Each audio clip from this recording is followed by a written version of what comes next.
In other words, if it's something bad, you want your body to do what? Get rid of it, fight it, okay? If it's something good, you want, in other words, if it's water, good, clean, fresh water, yeah, I want to drink this, okay? You want your body to want these things. So the immune system is like that. So if we have an antigen, which could be a bacteria, germ, virus, any of these things, okay, that's the first thing, okay? That's when these people opened up the crypts in the pyramids, is that they encountered all this stuff, okay, that assaults the immune system. So now the immune system has to go to work. And I firmly believe that if you fully understand how the immune system works, that the whole debate about vaccinations, whether to vaccinate or not, is just going to dissipate. It's a non-issue, okay? And let me just say one other thing, too, is that one of my favorite Bible verses, and some of you have heard this before, comes from Romans 12, verse 2, where it says, "Do not conform to the pattern of this world, but be transformed by the renewing of your mind." So you have to be able to discern right from wrong, truth from false, okay? And so part of this is to understand and look at things a little bit differently, okay? So understand that when you have an antigen, could be any of these things, when it first comes into the body, it produces an antibody, which is your body's immune response to fight the antigen, okay, the bad guys. There's two ways that it does this, okay? One is through natural exposure, and one is through crisis exposure. So the natural exposure is when you breathe it in, okay? It gets stuck in the mucous membranes and so forth. The end result of that is that your body has, it's kind of like somebody knocking on your door. Oh, there's somebody here. So you get up and you go out. If your door has one of those things, maybe a glass, you might kind of peer around, who's here? I wasn't expecting anybody. Check out, maybe you have an apartment, you have one of these little peepholes that you look in, so you can check and see who's there. And then be guarded if it's somebody that you don't know, or somebody that you do know, just open up, come on in, okay? So when you have it's stuck in your mucous membranes, okay, it's not in the body, but yet your body can start to break this thing down. It's like a chemical lab. It just breaks down this thing and it decides what this is. Oh, we've seen this before. Okay, I have no idea what this is. This is a whole new thing. So it has the opportunity to build an immune response based on what it sees. Okay? So, there we go. They're going in. A crisis exposure, the second method, is when the body's immune system comes in contact with the enemy through a crisis situation. How many of you have ever fallen down and cut your leg, cut your knee? How many of your kids do that like at least 25 times a day? Okay? So yeah, so you don't have, so any germs that are in the dirt or whatever are going to go right into the system, right in your blood system, okay? And so the body doesn't have the luxury of time to figure out what this is. It's got to, it's like a doctor being in a doctor's office where somebody comes in and they talk and say, okay, well, let me look at this, let me think about this and decide what to do. Somebody comes rolling into an emergency room, they don't have time to think. And if you have a doctor that's thinking, you don't want that doctor. You want somebody that can respond immediately because it's a life or death situation, okay? So a cut is like that. The body has to respond. Vaccination is like that because it bypasses that first line of defense within our mucous membranes. There we go. Pretty little cut on the knee. Another one. So the law of specificity, anybody heard of this? Okay. What that means is that when your body encounters an antigen, okay, a bacteria, it builds an immune response. Okay, once it builds an antibody for this antigen, it's specific to that. Okay, so like every time you come into the office, I know who you are. The first time I did it, but now I built a relationship with you. I have a visual context. This is what you look like. This is what you sound like, okay? So I know this, so I can respond different ways, okay? I respond to you different than I do to you, okay, because we have kind of developed a little different relationship. So it's the law of specificity. When you have bacteria and antibodies, it's very specific, okay? So that's the law of specificity. Every time you encounter, the body knows what to do. So when the immune system is allowed to develop its defense through natural exposure, it builds a better defense because it's got more time to prepare for the attack. Let me ask you a question. If I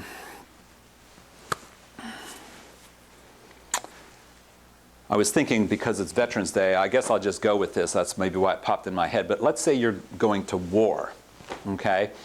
Would you like to be, and you had to go to war, and you had to pick up a weapon, would you like to be the group that has knives, or would you like to be the group that has guns with lots of ammunition? Okay, the guns, okay? So that's what you want. So if your body is going to do battle with antigens, bacteria and so forth, do you want it to go and do the battle with the knives, or do you want it to do the battle with the guns? With the guns, okay? You want a bigger, more powerful, effective assault, okay? Possibly going to have better outcome, okay? So this is what happens with natural exposure. Because it has the luxury of time, it starts to build a stronger, bigger, more powerful immune response, which is similar to a fort that's up on top of a hill. So you can see, the enemy coming. You can prepare for the attack. You can prepare for the battle. Doesn't mean that you're going to be successful, but at least you have a fighting chance, if you will, okay? Now, the crisis encounter is, remember, it goes immediately into the system. And so you don't have the luxury of time to figure out. And this I'm going to describe as just like the Trojan horse. Does everybody know the story of the Trojan horse? Okay.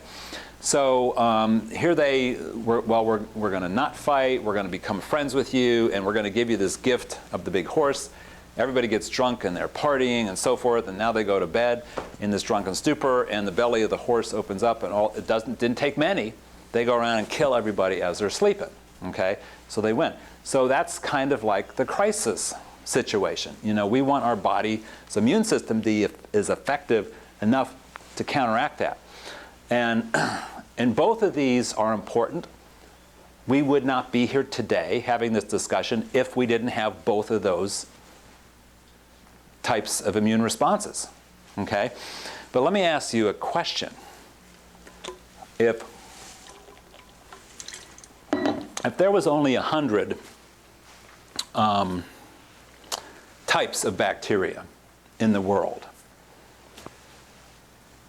and you had a choice of having your immune system built, because there is crisis, okay? So there's no way you can not have, you're just not going to have 100%, let's say, as far as your immune system being effective. So let's say that you could have 95% effective immune system based on all these 100 bacteria and germs and viruses. Or it could be 80% effective. Which one would you like to be? 95. The 95. Why? It's more effective, okay? You want your immune response to be more effective. So if you have a child and you want their immune system to be more effective because they're going to be healthier, are you going to want to do the things that are going to help support it to be closer to the 100 or farther away from the 100? Closer to the 100. Understand that kid's still going to go out and play in the dirt and is going to fall and cut themselves, okay? That's going to happen. So those natural things are going to reduce the overall effectiveness of the immune system, okay?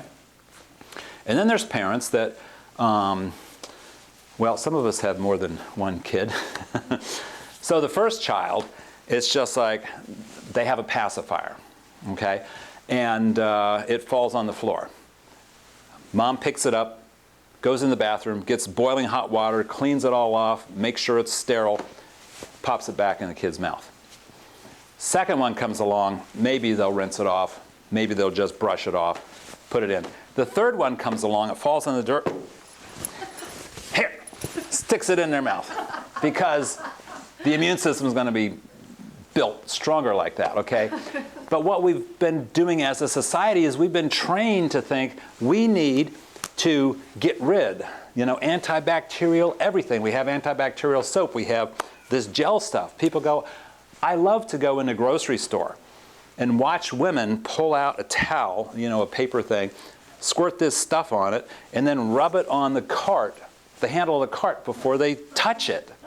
You know, it's just, and the whole thing, you can't go in and out of doors like this anymore. You have to go like this or like this, because you don't want to touch it. You know, if only they knew that this stuff is all in the air. They're breathing all this stuff in. I can't wait till they start wearing all these masks. Well, you know what? The mask isn't going to help either, because it's all going to go through there. This is little teeny tiny stuff. But anyway, I so digress here. We're talking about the Trojan horse. There you go. I really need to get some clearer pictures, but hey, it's okay. So here's the important thing. You need to know that the body responds very well under both conditions. It's also key. The body responds with an unquestionably stronger immune system response when it encounters the foreign body through natural exposure. So there used to be, yeah, my kids got chickenpox. Oh, let's have a pox party. And so everybody would bring their kids over so that they could all be exposed and get chickenpox. Last a week. Are the kids miserable? Yeah. Are the parents more miserable? Absolutely. And then it's done. And guess what? They have lifelong immunity. Okay, now we vaccinate them with all of these things, and you have to get boosters. You have to get these things because they don't last. Best case scenario.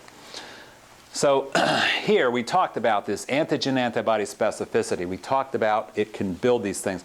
Here's the key thing. Here's what everybody misses. Once the body's immune system builds an antibody for a specific antigen, so the very first time it encounters that antigen, that's the only way that it will build that antibody in the future. So do you mean to tell me that if I have an antibody that's this big and this powerful and uses guns because I came in contact first time with the antigen through natural exposure, and I have a little tiny antibody response with knives going in to do battle because it had to under the crisis situation so I could stay alive. Do you mean if I ever encounter this thing in the future that I only have this choice and not this choice? That's exactly what it means. So you can't put your kid in a bubble and keep them from falling down and cutting themselves, because that's going to keep them from building an immune system. I mean, you're so debilitating the child by doing something like that, trying to keep them away from all this stuff. But what happens is that we're just really allowing the body to, I mean, since you can't build a 100% immune response or effectiveness, you know, because things are going to happen, why would you intentionally do things that will pull it down even farther? That is a good question. This is the thing nobody's talking about. They're not talking about the specificity. They're not talking about the first time you encounter this, that's the way it responds all the time. Okay? It has nothing to do with the vaccines. It has nothing to do with the stuff that's in the vaccines. Okay, it has to do with how does the immune system work. How can we support the body to be as healthy as possible? That's what we need to look at. Yep. An inferior response. So when you come in contact with something, some deadly disease, are you more likely to survive that disease when you're younger or when you're really old? When you're younger, okay? When you get really old, that's when it becomes a lot more problematic. Well, what if you went through your whole life getting vaccine for this and this and this and this and this, so now you come to the end of your life and your immune system is really compromised. It's a lot slower, it's a lot weaker, and you come in contact with something. You know how many people die from pneumonia? It's because they don't have an immune response that can combat this, because they've just been so traumatized over the years. So yeah, you build lifelong immunity. vaccine, the crisis method, it's an inferior immune response. It's much more dangerous later in life. So now what about infants? Because I know some of us have infants, or at least some of the ones have infants, they're 1 year old now, so they're not infants anymore.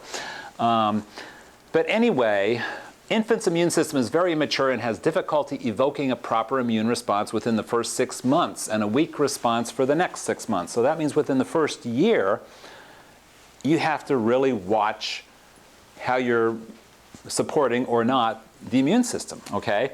Now the best thing is, for moms here right now, what's the best thing for helping your baby to be as healthy as possible? Breastfeeding, absolutely. Not just because that's the only milk that God gave us to nourish our children. It wasn't all this other stuff He gave us for nourishing our children.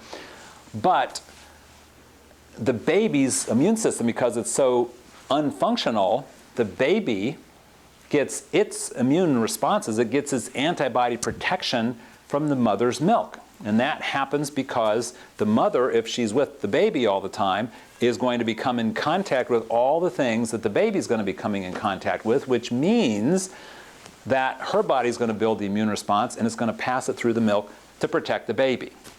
Okay? So how many of you would think it would probably be a good idea after your baby is 2 weeks old to drop them off at a daycare center and go back to work? Or stay with that baby? Yeah, because that's how you're going to give the baby the best chance, okay, for at least the first year. And breastfeeding all that time if you can, okay? But it doesn't matter what you did or didn't do in the past or what you are doing or not doing right now. It just matters if you've breastfed at all, that's better than not at all. Even just 4 or 5 days is better than never, okay? So, you know, what happens when kids go back to school? They just, everybody's sick. Why? Okay, because their immune system, the way it's built, the way they're all vaccinated and everything else now.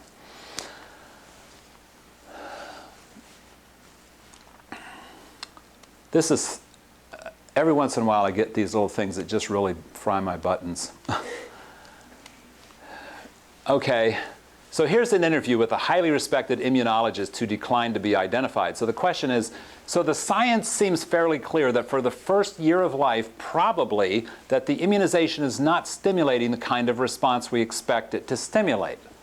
That would make sense. If the immune system is so inferior through that first year of life, then if the vaccines did work, then it's maybe not going to work as effectively as this. So the answer is true. This person says true. So then the question, so what's the rationale for continuing to do that if it's not doing what it's supposed to be doing? Makes sense. Here's the answer that this person gave. The vaccines are given at pediatric wellness visits, okay? And the idea is that you are training the parent to bring their child in at all the pediatric wellness visits, and that it's only the year visit that actually is truly important. But that for most parents, you are not going to get them to bring their kid in if they don't come in at 2 months, 4 months, and 6 months. And so it's actually more of a training thing because children are accessible. So it's interesting. I was on the phone with such and such county public health individual last week with one of their vaccine nurses. She was like, oh, you're talking about vaccines? Make sure you tell them they have to do that year shot because the first 3, the 2nd, 4th, and 6th month shots don't work. I was like, yeah, I know.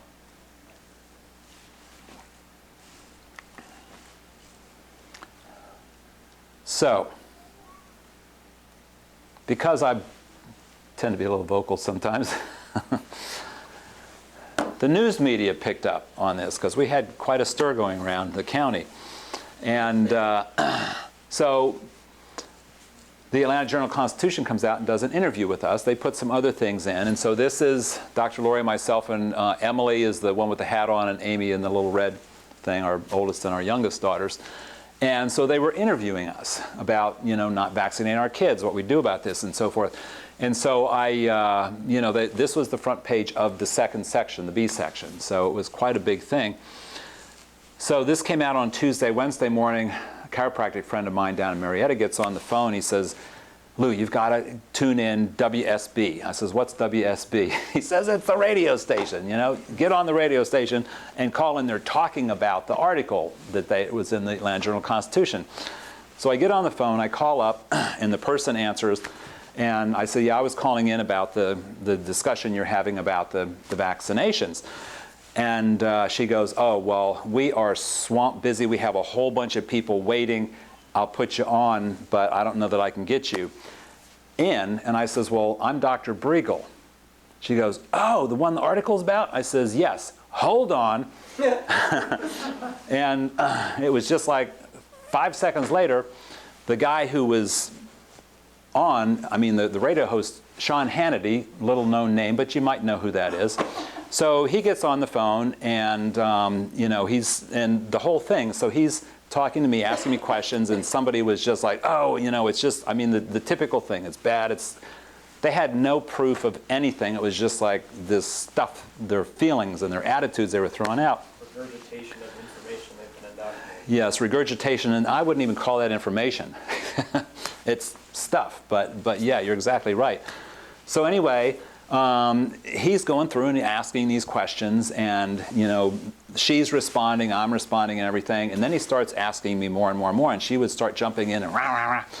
And so shortly into the thing, it became very clear that now he's on my side, and he says, "Well, the doctor has a point here. If you talk sense to rational people will make sense out of it. You talk to irrational people." Have you ever gone into an insane asylum and tried to talk rationally with these people? Who's the idiot in that equation? So that would be you for trying to make sense with the with the irrational people. So anyway, so that was a fun little thing. So that's a little bit about how the immune system works. The one thing I want you to fully grasp and understand about the immune system is that you have a specificity of the antigen antibody. And so you're going to build a much better immune response through natural exposure, letting the body do what it's supposed to do as opposed to vaccinating. And what's the specific thing that's so important that everybody misses? It's called the antigen antibody specificity. Okay, it's specific. Okay, the first time you get an antigen that the body, experiences, it builds an antibody response. So it's the antigen antibody specificity, and that's the only way you can respond. So if you had an antigen antibody built on crisis, then that's the only way you're going to be able to respond in the future. Okay? So you want it to be as strong, as powerful, as effective as possible. So when I fully got that, that was it for me. That was done deal, close the box. I don't need anything else because we have to function, we have to support the strength of the immune system. Okay? By not doing things that are going to break it down, which is a whole other discussion that we can have, but we need to protect it as best as we can, and we don't want to do things that are going to bring it down, such as vaccinations. So let's say that you've decided you don't want to vaccinate. Because this is all I used to tell people. And you know what they would say to me? "Well, it makes sense. I really don't want to vaccinate, but I have to because why? I have to get my kid into school, and so I have to vaccinate to get him into school." Okay? So then I thought, well, duh. I had that whole ad, that full-page ad that I put in the paper. I had a patient. She was first grade teacher, whatever. She was handing out the exemption form, the copies in the paper to parents that said they didn't want to vaccinate. She lose her job? She's retired now, but it was really fun. So anyway, how many of you would like to know what the law actually says? Good thing. So let me ask you first.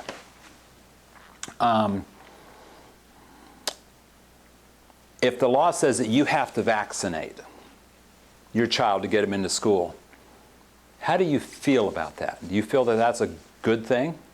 Or let me specifically say, do you feel that it's constitutional for them to say that you have to vaccinate? Okay, so internally, can we agree that, yeah, that doesn't sound like it's constitutional for them to be able to do that? Okay? Have you ever heard of anybody that maybe with vaccination challenges it on a constitutional basis and they're constantly losing? Would you like to know why they constantly lose when you can support them wholeheartedly? Well, it is unconstitutional. Why? Why do the courts not side with them? Would you like to know why? Yes. Okay. So whenever there's a law that's created that's unconstitutional, whether it just has the appearance of being unconstitutional or it really actually is unconstitutional, the only way the courts will uphold and allow that unconstitutional law to be legal is if there is something called a remedy within the law.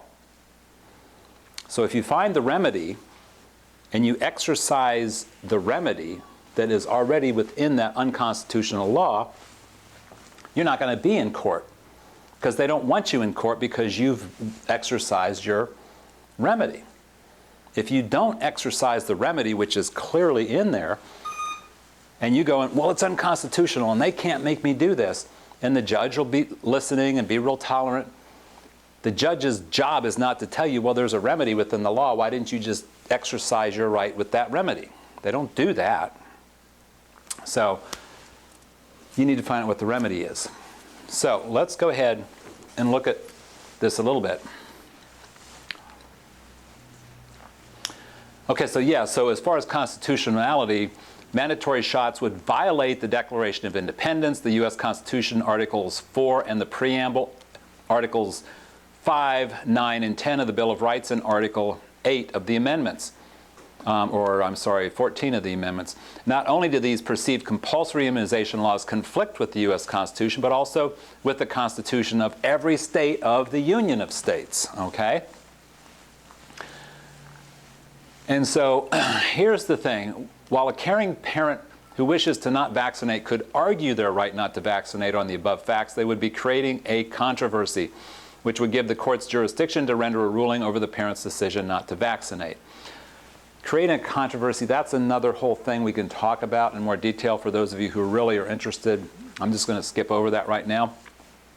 This would be costly, abusive, and the courts generally have been known to support the position of the government and or in its agencies for the reason that I just said. So let's go to the tree of knowledge and find out what the deal is. You can see I enjoyed my trip to Las Vegas. So what is one to do? So if indeed a mandatory vaccine is contrary to the above, the only way it can be made to appear mandatory is if there's also a remedy within the law. Okay, that's important to understand. Since the vaccinations would fall under health, the most logical place to look in the law is under the health codes. Okay? However, the only section dealing with vaccinations in the health codes is 3135(1) through 3. It says vaccinations for firefighters, emergency medical technicians, and public safety officers. It basically says that because of their job, if they choose to be vaccinated from hepatitis, that their employer needs to pay for that. But it's still the firefighter's choice. It's not a compulsory thing. Well, if you're going to have this job, you have to get this vaccine. It's your choice, and your employment has to pay for it.